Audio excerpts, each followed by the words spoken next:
I think yesterday we were doing answer writing structures for every chapter, right?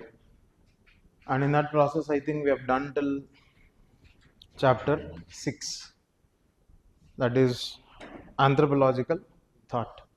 Now, continuing from there, when we get into 7th chapter, which is language, in this one common area that we see which is questioned is the question is extremely dynamic most of the times from this chapter. And when I say question is extremely dynamic from this particular chapter, the understanding is very clear. Most of the times, if you decipher, they would see how is culture influencing language, how is language influencing culture, and how is society influencing language. If you're able to decipher the question, most of the times it's going to be stuck between these. And ensure that you're taking away these headings from that particular question and write something upon this. And most of the times this is definitely centered around with respect to Sapir-Whorf hypothesis. And if you're able to bring in the Sapir-Whorf hypothesis, because most of us will think Sapir-Whorf hypothesis is linguistic relativism, but it is linguistic determinism. Be very clear with that. Sapir-Whorf hypothesis is linguistic determinism, not relativism. That means language influencing my culture to a larger extent. Okay? So that is one structure which you can draw. Otherwise, you see the another thing that is existing is social context of language. Now, when you look at social context of language, it could be idiolect, it could be dialect, it could be sociolect, it could be Pidgin, Creole, it could be based on age set system, it could be based on gender, right? So that can be another simple structure which can be drawn. So either it is gender, either it is age set, either it is idiolect, dialect, sociolect, Pidgin and Creole. Okay, so this is one more simple context which you can draw in. No, if you cannot bring in this, one more way to bring in here is branches of linguistic anthropology. I can also bring in this dimension with respect to anthropology, branches of linguistic anthro. Now, when I say branches of linguistic anthro, one is historic linguistics, structural linguistics, ethno-linguistics, right? Depending upon that, I can say, now for suppose if they are asking you, there are various forces which are influencing the language. Now in that context, try drawing that answer from branches of linguistic anthropology. That's more easier for me to answer that particular question, right? So that is with respect to 7th chapter. Now when you look at 8th chapter, which is research methodologies. When you look at 8th chapter, that is research methodologies, what do you see with respect to this 8th chapter again? One very famous question that we see is question on field work. Most of the times we see this particular question being asked. Now when you look at question on field work, what is to be seen with respect to field work? Always the structure is very simple: pre-Malinowski, Malinowski, post-Malinowskian phase and contemporary phase. Please remember, if you want to say the development of field work, significance of field work, observations, right, characteristic features of the field work, anything can be written depending upon these aspects. That means pre-Malinowskian, Malinowskian, post-Malinowskian, and very importantly, contemporary phase. Because when I look at contemporary phase, what is the understanding with respect to contemporary phase is, contemporary phase definitely has lot of digital integration which is seen to be existing, and we can also see that this is a phase of digital ethnography. We can also see this is a phase of auto-ethnography. When I say auto-ethnography, it is ethnography of the self, where the family by itself becomes a field to study, where the individual social media profile becomes a medium to study. So that is auto-ethnography which is existing. Because most of my contemporary phase of fieldwork is centered around the phenomenological understanding. That means it is talking about the subjective reality which is being constructed to a larger extent. So that is one structure which is existing. Now, in case if they are asking you any other tool like case study, questionnaire, schedule, participant observation, all these are tools, data collection tools. Now, in that one, you basically define what is the tool. Two, what are the types of those tools? Three, what are the characteristic features of the tool? What is the significance of the tool with respect to conducting of the field work? 5, anthropological applications. That means we definitely know in 6th chapter somebody or the other would have used it. Right? In the 6th chapter somebody or the other would have used it. So definitely bring in that perspective with respect to this particular tool. Then last may you conclude. Now in the conclusion, ensure that how this particular tool is enabling for data analysis, data interpretation, or data presentation. Because that is going to be the ultimate understanding for me when I say the various tools of data collection which are seen to be existing. So you will have to bring in what material? You'll have to bring in this perspective of whether in data presentation or analysis or interpretation, right? So that can be brought in towards the conclusion of these tools. Okay, so more or less from yesterday's class continuation, we have finished socio-cultural anthropology. Now when you look at physical anthropology, more or less 9.1 to 9.3, I was discussing yesterday also that my syllabus is my structure. When I say my syllabus is my structure, let's understand that.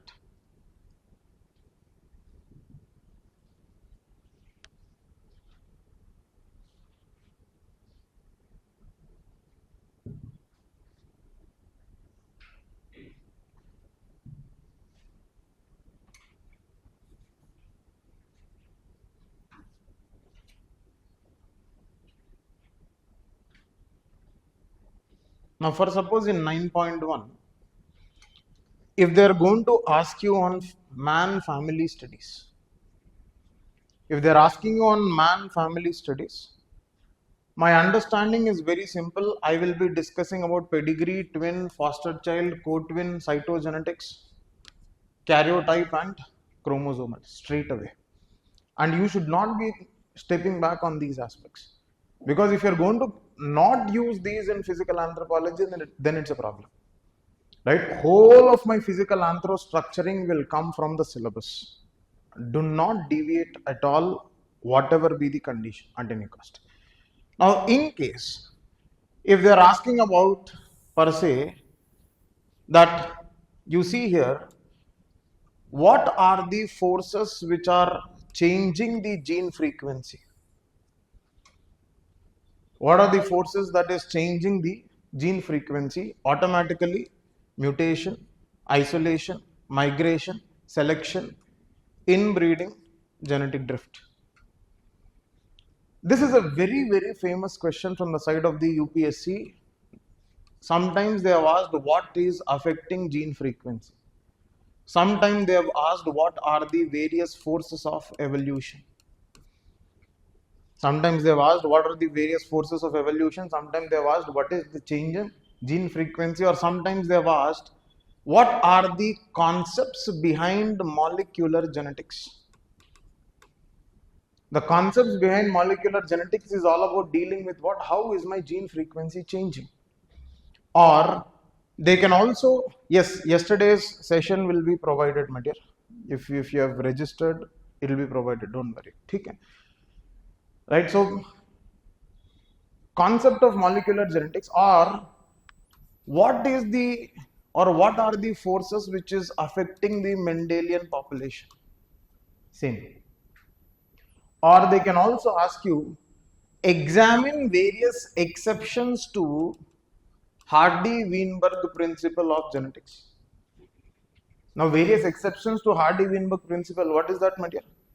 All of these only. For that condition, the ideal condition is considered for Hardy-Weinberg group. That there is no change, it's an ideal condition. That means there is no mutation, there is no random mating, all of that is going on. Now, all of these mean the same, right? And please remember, one more question which is seen in this is about lethal genes. Now, when you're asking about lethal genes, please understand you're writing about lethal, sublethal, and semi-lethal. Lethal, sublethal, and semi-lethal. And please remember, this lethality is not only with respect to lethal, sublethal, semi-lethal, but the lethality can also be depending upon whether it is dominant or recessive. So you can also bring in that particular structure when you are writing this. For suppose if they are asking you non-Mendelian characters, ఇది ఒక pending question. ఎప్పుడైనా 15 marker కానీ 20 marker కానీ it's going to be there in your paper, take it for granted. Now, non-Mendelian characters. Mendelian character is all about what? Monogenic. That means one unit responsible for one change, or one gene is responsible for one change or one character. Multi-factor is an exception. Polygenic inheritance is an exception. Genetic polymorphism is definitely an exception which is seen to be existing with respect to Mendelian characters. And not only this, what else can you bring in, material? You can also bring in with respect to the understanding of epigenetics. You can also bring in with respect to that we have one topic in 9.4.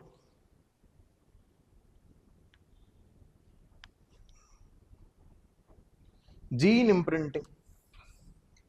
Now, gene imprinting is again an exception with respect to Mendelian characteristic features and Mendelian genetics. So that can definitely be brought in with respect to the non-Mendelian characters. Okay. So that means what am I trying to tell you? For me, physical anthropology is syllabus. Whatever structure has to be written, please ensure that you write. Now, when it comes to 9.4, again very important area. Now, we could see two kinds of questions being asked. One is with respect to individual disorder. Two, either they can go with respect to numerical or structural in broad. In that particular context, please understand that if they are talking about numerical or structural in broad, all that you will have to do is write the types. That means the classification. That is classification, euploidy, aneuploidy, right? Okay. So trisomy, monosomy, allosomal, autosomal, allosomal monosomy, allosomal trisomy, autosomal monosomy, autosomal trisomy, right? Because it is general autosomal and sex chromosome related disorders which can be existing with respect to numerical. Now, in the context of structural, you know, there will be a threefold classification which is going to be existing. Straight away, get into the answer. In case if they're going for individual, right? In that particular context, what is supposed to be done? You will have to first talk about what is the chromosomal composition with respect to that particular disorder. Once I talk about the chromosomal composition, you are supposed to talk about the diagnosis with respect to that particular disorder. And once you discuss about the diagnosis of that particular disorder, ways of diagnosis, be it hormonal profile, be it the physical examination, be it the bar body techniques, in these aspects you will have to do it. Then once you do the diagnosis part and once you do that chromosomal composition part, You're supposed to write the characteristic features. What are the characteristic features with respect? Now, many of us will struggle with characteristic features. I would say simply remember 4 to 5. Don't remember 10 characters. Because if you follow this particular structure, it is easy for me to fill my page. Otherwise, I will have to struggle to write this characteristic features. Once I write this characteristic features, I am supposed to write the prognosis.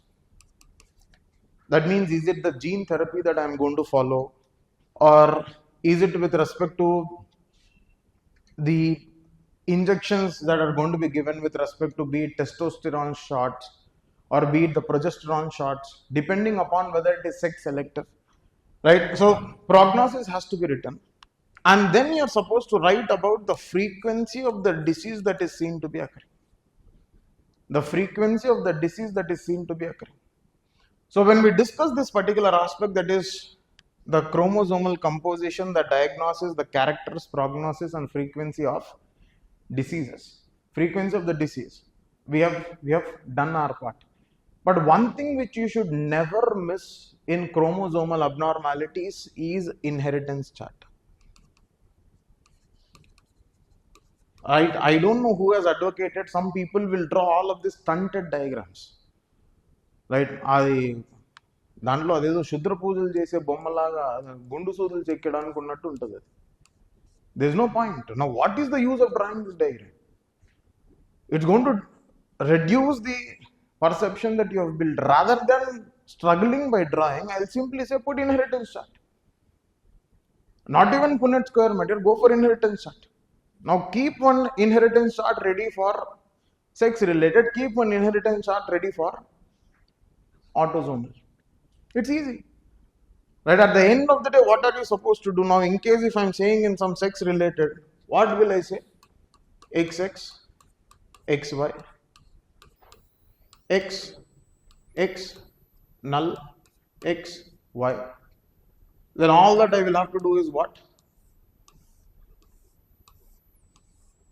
That's all. What's going to happen is going to become XXX, this is going to become XXY, this is going to become XO, this is going to become OY. This is going to be what? Super female. This is going to be what? Klinefelter. This is going to be what? Turner. This is going to be what? Holandric syndrome. Now, if you don't want to get Holandric syndrome, then straight away pull XY into 1.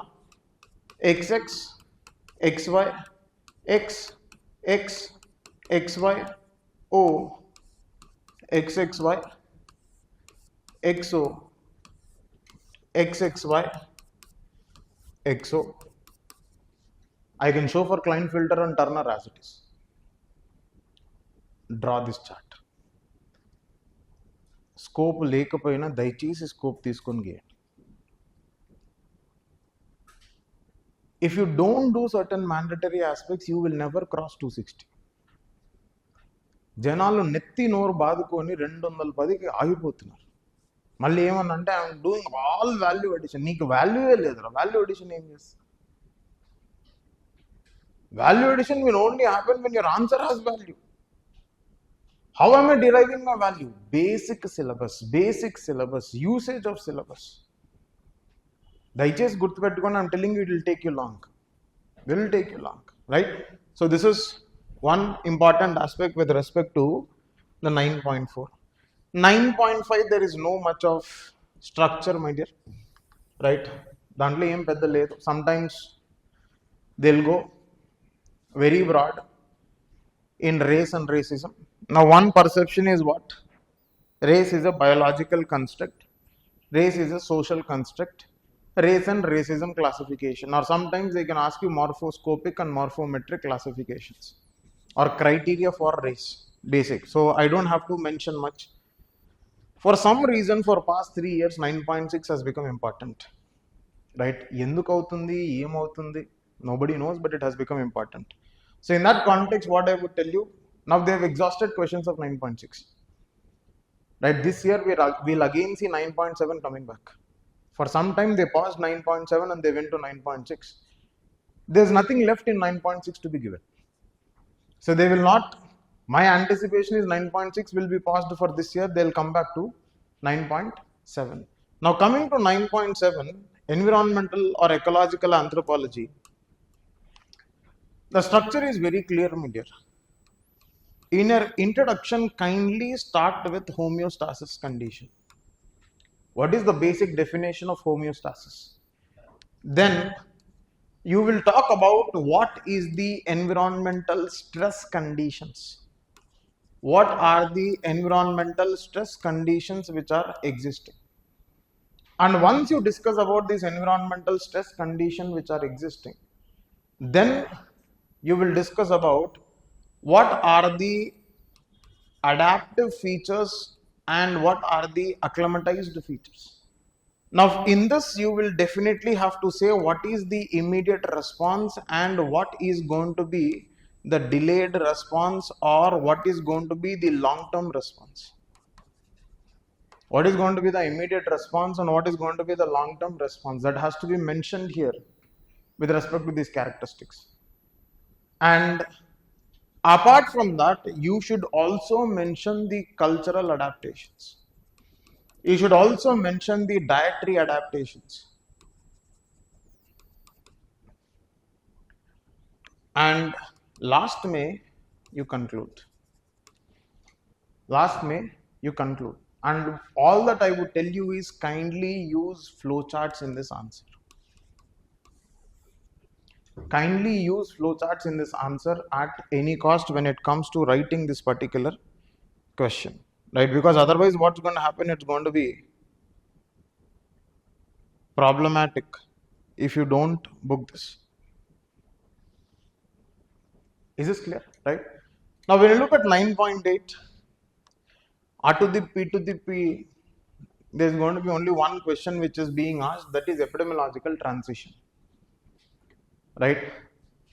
And in case if they ask you also their perception on health and disease.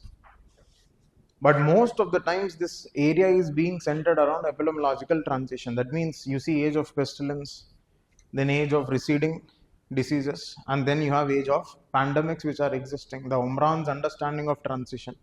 So that is present, right? And majorly discuss about that. There's no much of structuring because it's going to be very broad. Now, concept of growth, one area they can straight away ask you is stages of growth.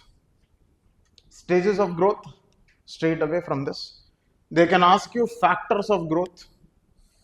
In factors of growth, straight away, genetic, environmental, biochemical, nutritional, socio-economic. Then they can ask you theories of aging, straight away. In theories of aging, what? Majorly biological theories, social theories and evolutionary theories, right? That's one major understanding. In biological theories, again, what do we see? We see those error theories, right? We see those intracellular, extracellular, all of those we come across. Okay. Then last May, there's nothing much which is asked. Somatotyping is one more area which is seen. In somatotyping, you know, there are 4 methods which are present. And what is the structure that you will have to follow? Mention the method, mention what is the consideration or what is the criteria for that method, right? And then give some example that is following that particular method. And then you talk about what is the criticism of the method. And when you say criticism, straight away you will go to the next method, right? And you'll have to write straight by-hearted answer for 4 methods. Methodologies of measurement of growth. In that 3, longitudinal, cross-sectional, mixed. Straight away, what is the structure? In longitudinal, what is the process? What is the significance? What are the issues? Right? In cross-sectional, what is the process? What is the significance? What are the issues? The issues of longitudinal is advantages of cross-sectional. And the advantages and issues of both of these will be advantages of what? Mixed, basic. One is time taking, one is more accurate. That classification, that demarcation will be there. You club and write. Okay.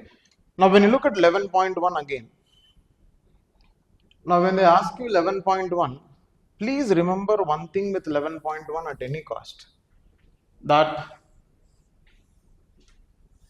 all of these mean the same. All of these mean the same.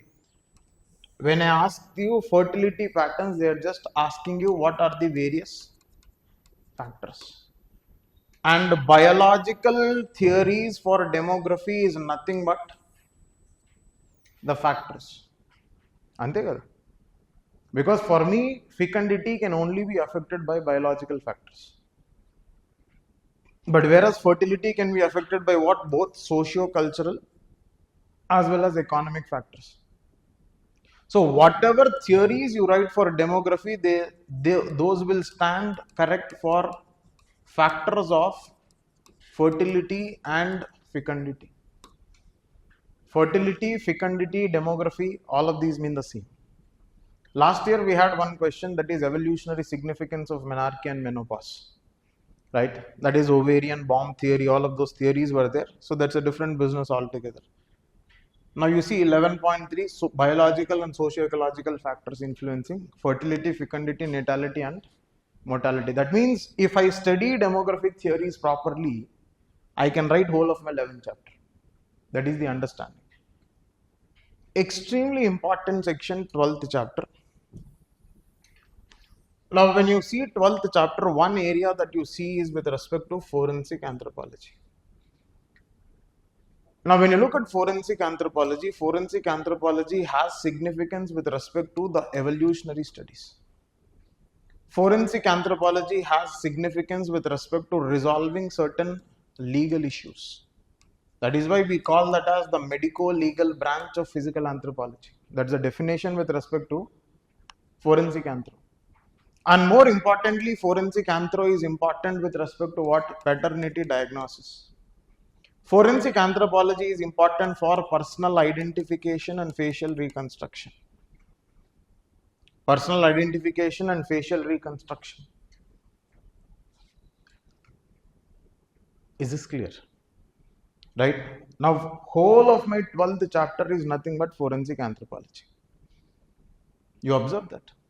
Now, that cluster, forensic anthro, methods, principles, whole of that is forensic anthro. So, in 12th chapter, one area is skin anthropometry. Nutritional anthropology is nothing but nutritional factors of growth in 10th chapter. Third one is anthropology is designing of defense and other equipments. That means anthropometry as a branch of study. And this and kinanthropometry definitely has a linkage with somatotyping in 10th chapter. And forensic anthropology. Now look at most of the times UPSC picks up this line talking about applied human genetics. Now when most of the times UPSC picks up this particular line with applied human genetics, what is the understanding? Paternity diagnosis, genetic counseling and eugenics, DNA technology in disease and medicine, serogenetics and cytogenetics in reproductive biology. If they ask you applied human genetics or applications of biotechnology in molecular genetics, anything, something with respect to applied aspect, you straight away will have to go for all of this. Or if they ask you DNA technology, applications of DNA technology.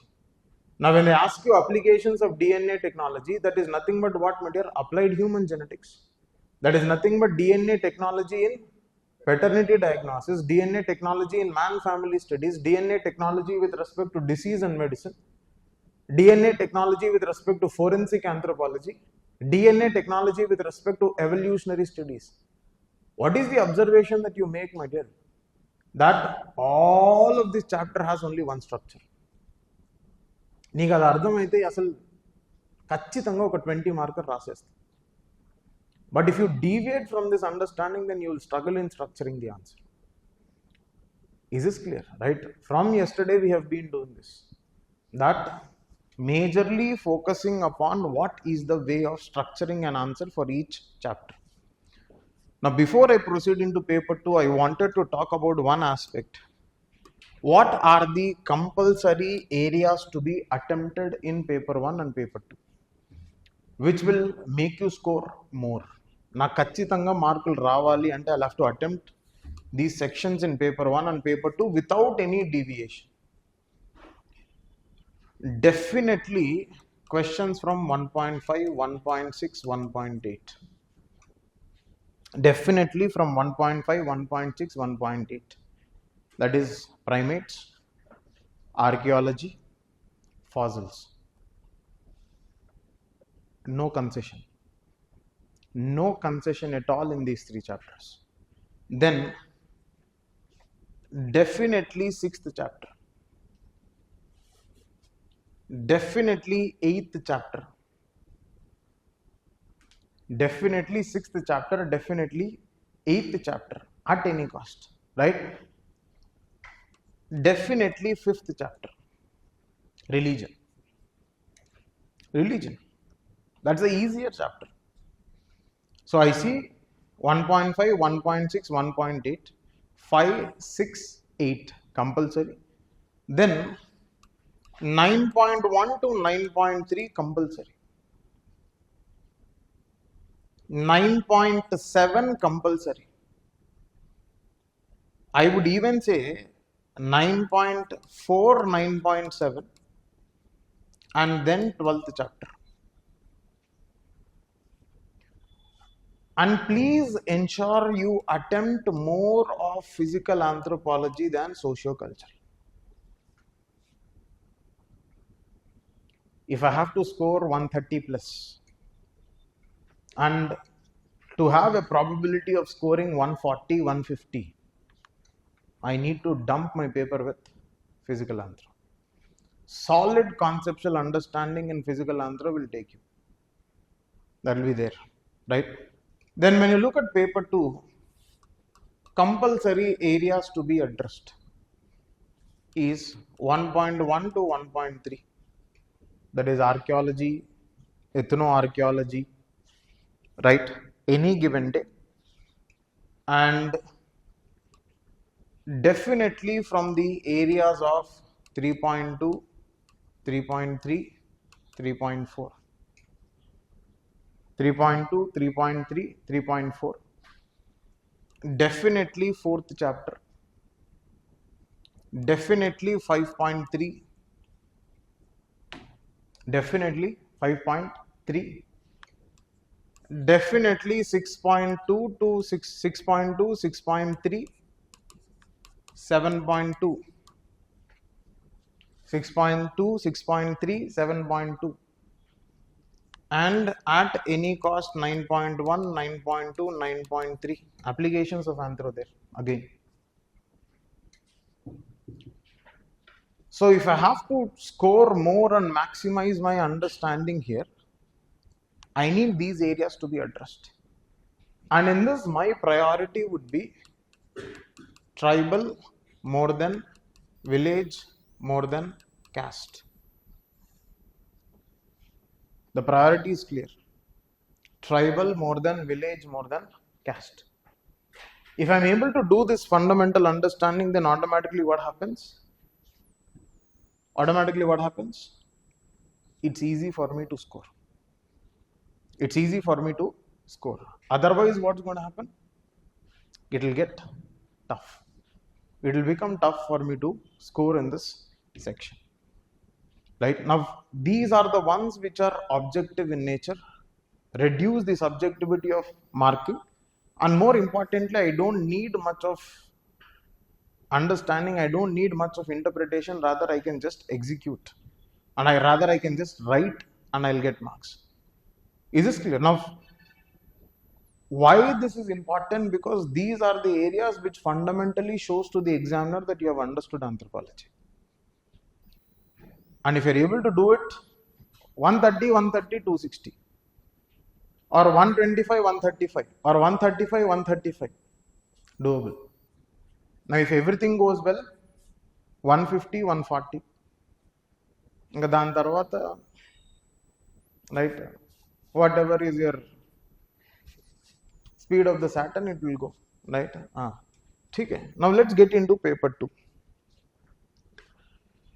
Now in paper 2, yesterday I already discussed about archaeology and fossils. The same thing can be applied to this archaeology and fossils. Now there is nothing much here. Now again in 3.2. In 3.2, you start your answer with the concept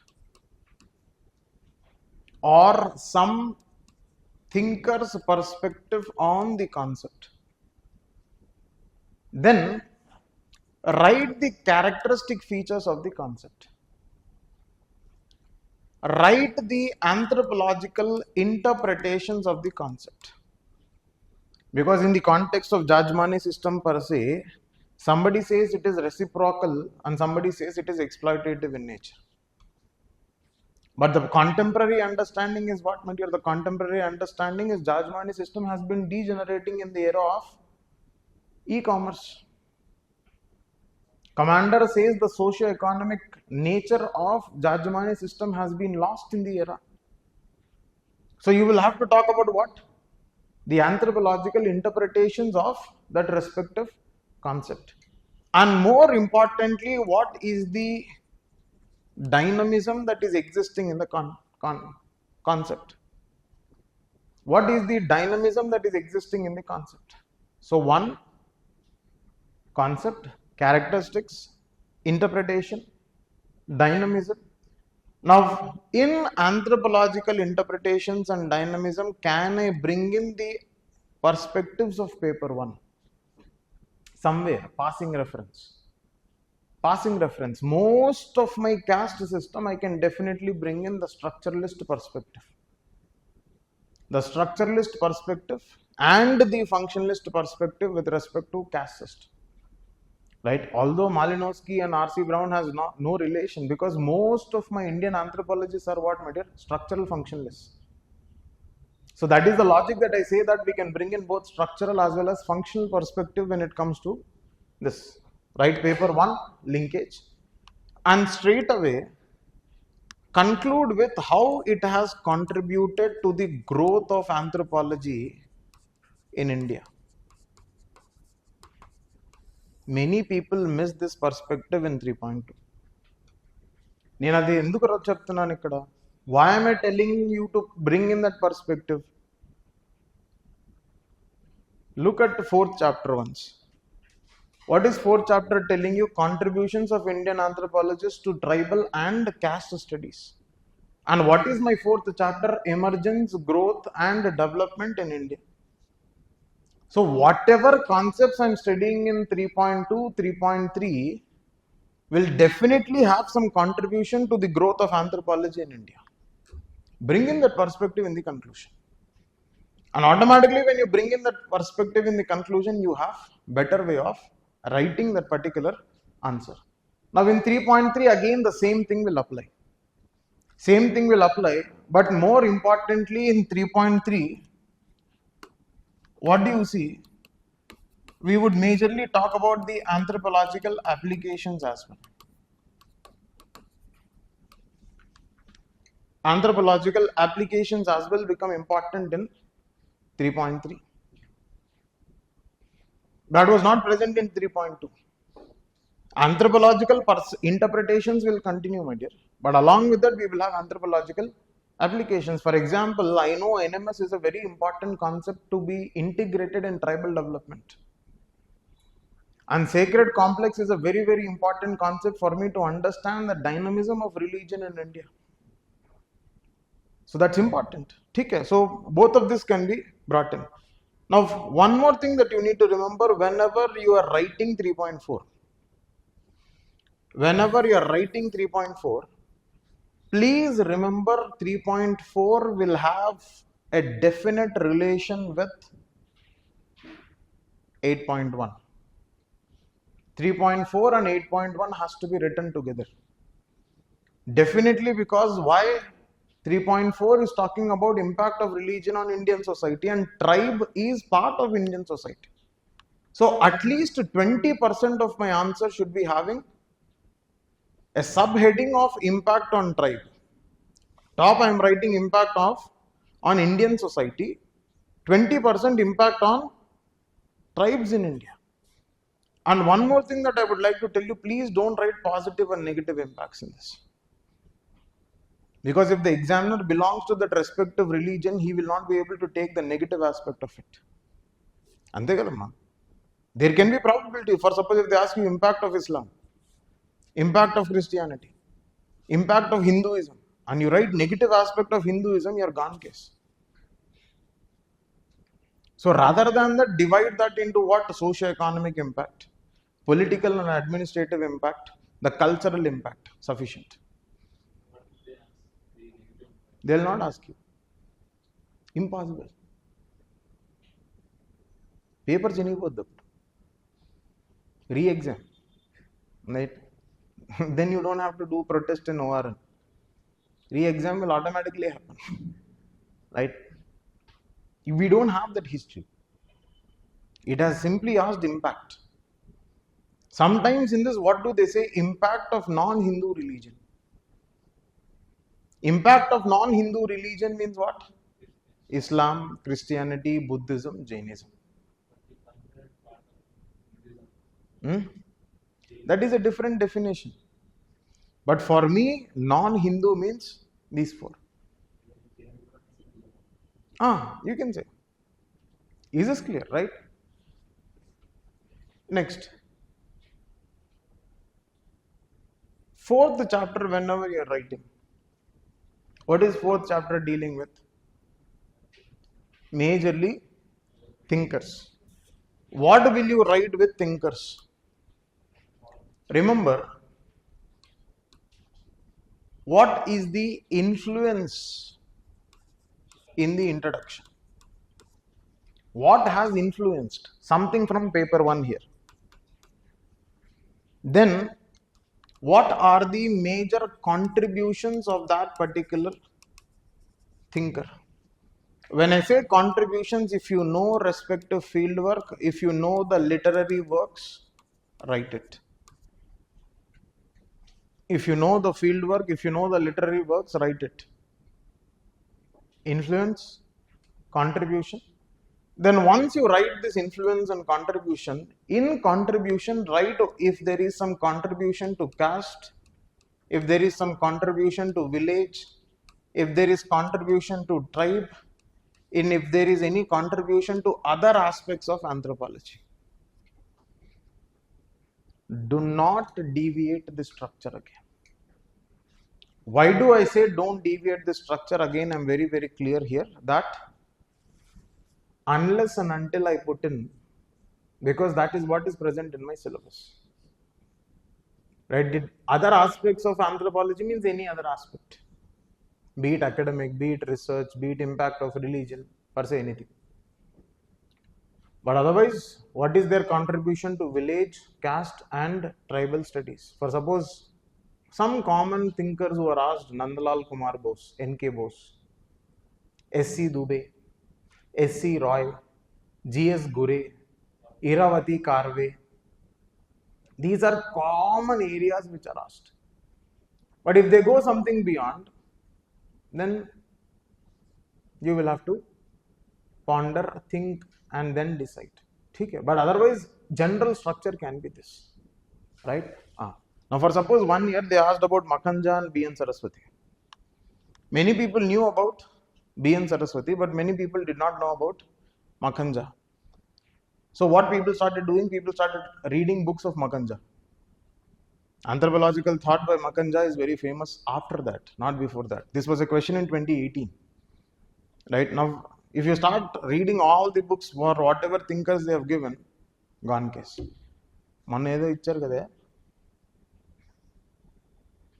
Last time, 24.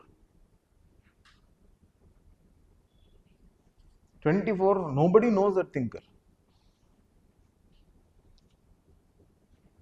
Baumik. P.K. Baumik. They gave a question on that. Now, will you read books by Baumik? Right? So, please be very clear that This area, if it is asked in the common area, you write. Otherwise, skip. Don't touch that particular area and don't try to bluff. Okay. In 5.1, for whole of my 5.1, remember the characteristics of village. What are my characteristics of village? Agrarian relation, caste system, joint family, traditional values, Jajmani system. And when I say caste also, I'm being very specific. It is the concept of dominant caste. How is it changing? Dynamism, impact of globalization. Anything can be written. And also, if you want, you can add Panchayat Raj system. Why? Because that is there in your syllabus itself. You can write Panchayat Raj. So, if they're asking you impact of globalization on agrarian relation, on dominant caste, on Jajmani system, on joint family, on traditional values, on Panchayat Raj. Or if they ask you, examine the various factors which are influencing the dynamism in Indian villages, then go to 5.3, not globalization alone. Because when you look at 5.3, 5.3 is just talking about what? The processes of socio-cultural changes in Indian society. But for me, most of my Indian society is what? Village. So there you can also divide it as indigenous processes and exogenous processes. Go back and refer to a PYQ in 2019. They've asked a 20 marker by just picking up this line. They did not say indigenous, exogenous. They rather said what are the various processes involved in bringing in dynamism into the Indian villages. Or what is the dynamism that is being brought in for studying villages or for village studies. In that, Sanskritization, Westernization, modernization, media, Panchayat Raj system, globalization, all of these are what? Factors. All of these are what, my dear? All of these are factors which are bringing in some change with respect to the village studies. Right? Straight away use syllabus. The questions from this area will be direct. But in case if they're asking you something about 5.3 specifically, in case if they're asking about 5.3 specifically, what do you need to do if they're asking about 5.3 specifically? Define concept. First, define concept. Once you define concept, then write the characteristic features of the concept. Then write the anthropological perceptions of the concept. Then write about the dynamism of the concept. When I say dynamism of the concept, again, I am looking at what various thinkers have spoken about this concept. And then look at the applications of the concept. And in the conclusion, you see what role it has with respect to Indian society at broad. What role it has in Indian society at broad. Now, keeping these structures are very, very important. Very, very important. Because if I miss upon something here, then I'm going to miss whole of my answer. Because the major issue that I observe in the papers of many of the students is what? Structuring in an answer. The problem is there. Okay. Next. Now, once we finish this, we get into tribal. Now, in tribal, especially, we always have a question from 6.2. In that, you introduce with a data point on each of this. If they're asking you what are the various causes of poverty or per se anything, you introduce with a data point. Right? Once you introduce with the data point, then talk about different causes.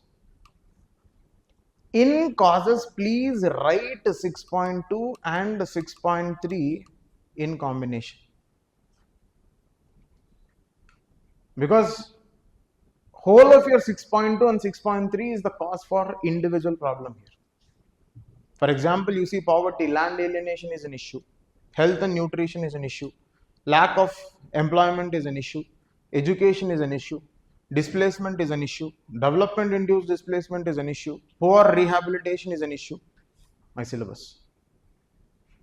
When I draw my points from the syllabus, automatically what happens? It's going to be meaningful to the examiner.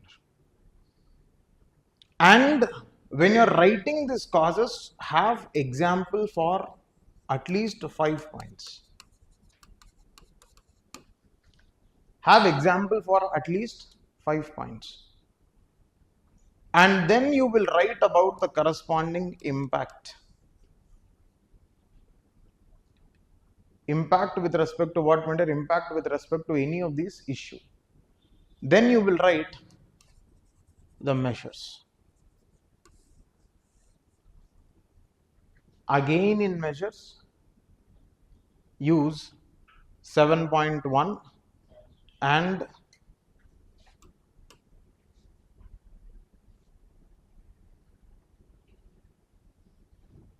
7.1 and 9.1. In measures, please use 7.1 and 9.1. That's a smarter way of writing. Otherwise, what's going to happen? You will randomly write something.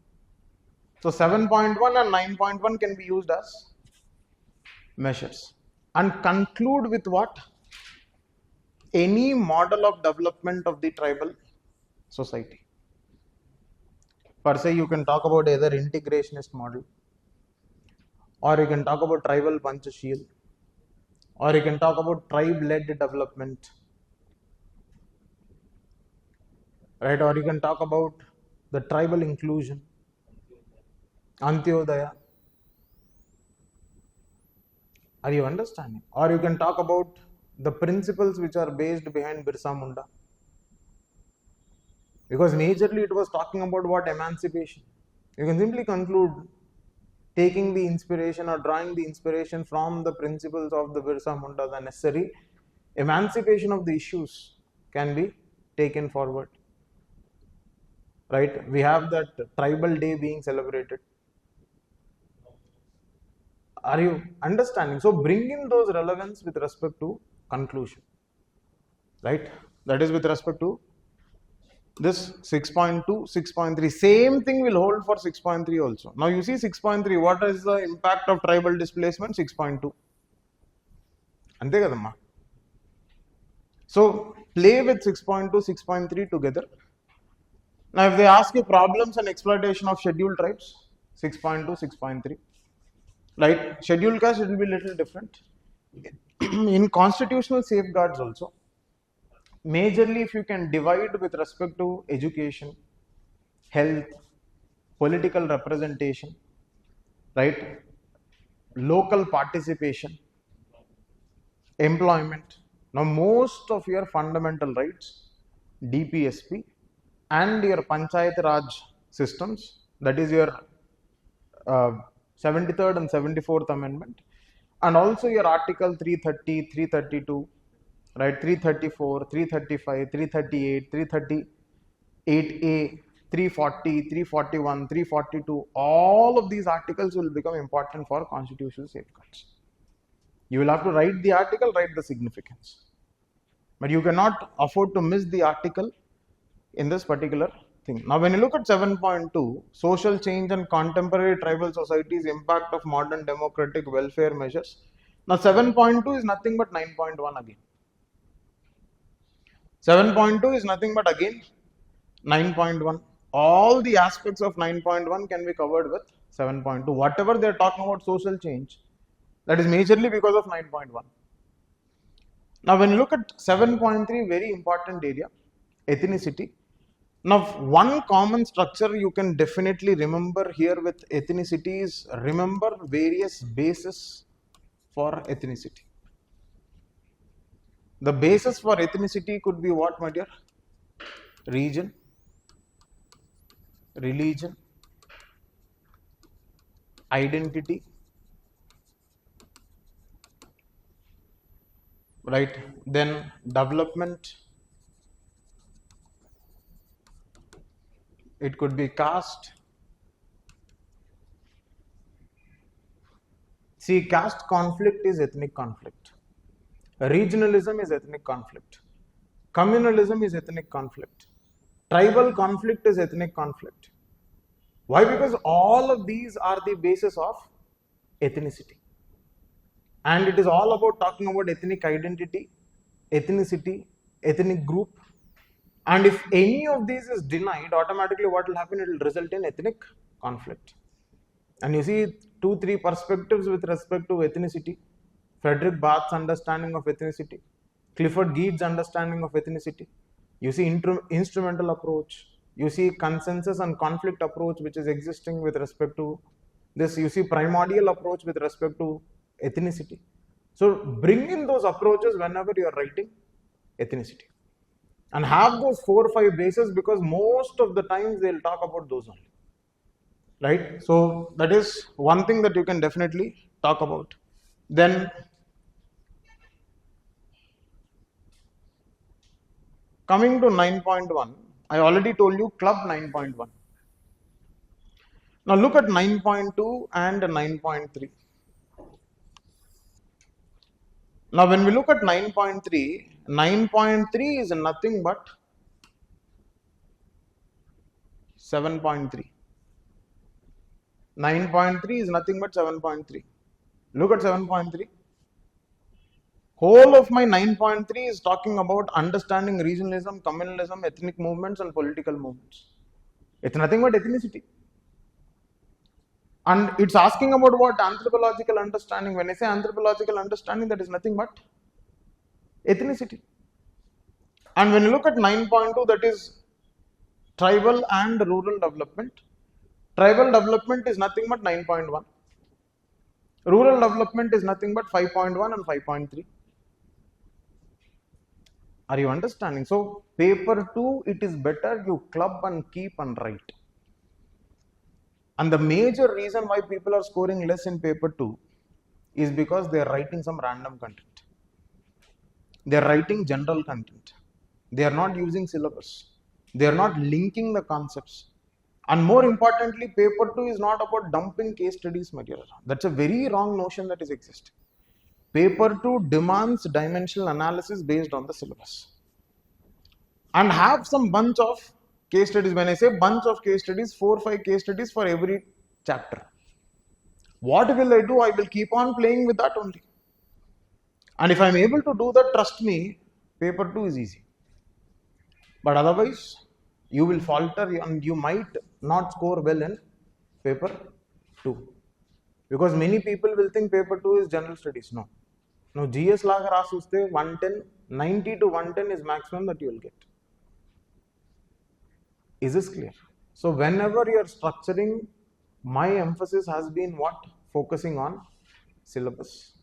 So, for somebody who is writing mains this year and for somebody who will be writing mains next year, my humble request will be ensure you by heart the syllabus. You have the PYQs, take the PYQs and ensure that you generate the structure for each PYQ based on the syllabus. And automatically, see, answer writing in anthropology is easy provided you know syllabus and you know structuring through syllabus. That is the reason why I had to conduct yesterday's and today's session majorly emphasizing on answer writing by structuring through syllabus. And if you're able to do, I think 260, 270 is doable. 260, 270 vaste, just things will happen. Minimum interview call will be there. Unless and until your SCA is like 40, 45. Right? This year I know one candidate whose optional score was 296 but did not get an interview call because of essay. His essay score was 48 or 50 or something like that. ఎస్ఏలో 48లో రావు. ఇంకొచ్చినాయంటే ఇంక మరి శాంతి పూజలు జరపాలి. Right? Because essay is all about perception. Either in the process you should have scolded somebody related to exams. ఏదో జరుగుంటుంది, లేకపోతే that cannot be the score. Is this clear? Right? for next 2-3 days we'll have sessions on thinkers, right? I'll be announcing that anyways. Thinkers, one pagers on all the thinkers in anthropology. Approximately 40 thinkers will be there. 2-3 sessions I will spend on those.